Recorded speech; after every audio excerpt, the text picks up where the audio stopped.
I'm also the wife that has back to school night on Tuesday, and a husband who's coming in from out of town and has to take care of my baby, our baby rather. So I am so happy that I emailed Gifford almost a year ago and said, hey, what about this children's ministry position? I got an email back about 30 minutes after that. And so here I am, and we have been doing some wonderful things. We are going to do the Easter egg hunt again with conjunction of the Run for Shelter, which last year was a huge success. I think every kid left with just eggs just coming out, and some were in their shirts. It was just wonderful. So we will continue that. We did rock the block with the clothing sale, and I think next year we will continue it to get bigger and bigger. And our biggest thing that we are going to be doing is we're restructuring Sunday school. And right now, we kicked off Sunday school with a 4-week of baptism and discussing baptism. And we have stayed each week with baptism, and it's been very fun to see the kids come and remember the thing from week to week and add on to it.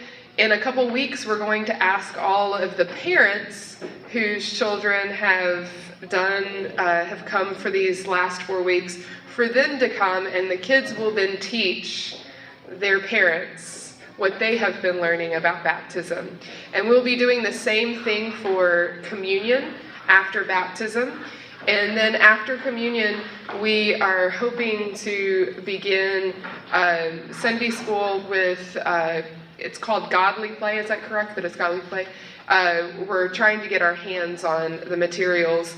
And it's more like a Montessori approach to Sunday school, where they have the lesson, and then the children will then be able to decide what is the activity that they want to do based on that story.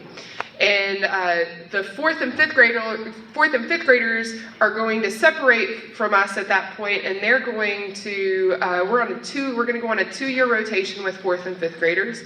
1 year will be about the Bible stories, and the next year is going to be more kind of an introduction to confirmation.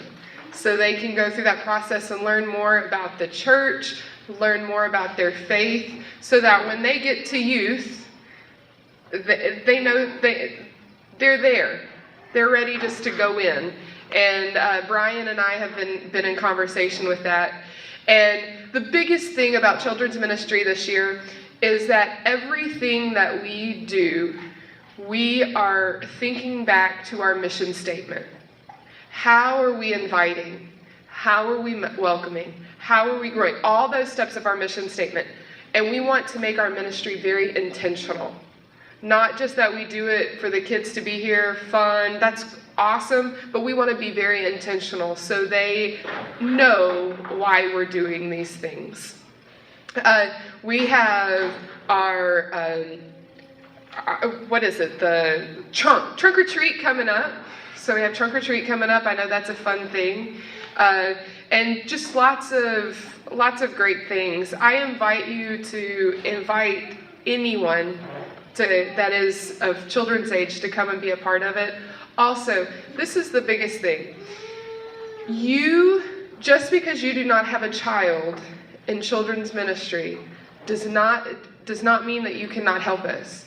It also does not mean that your gift is not for children, because you don't have. We all have gifts, and we need to use them. We are looking for more Sunday school teachers.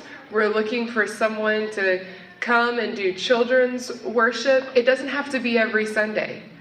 We want you to come and just be a part of us and just see. We have some wonderful, wonderful kids. So really be in prayer of what is God calling you? Where in the church is God calling you? And if it is in children's ministry, we welcome you with open arms. Thank you.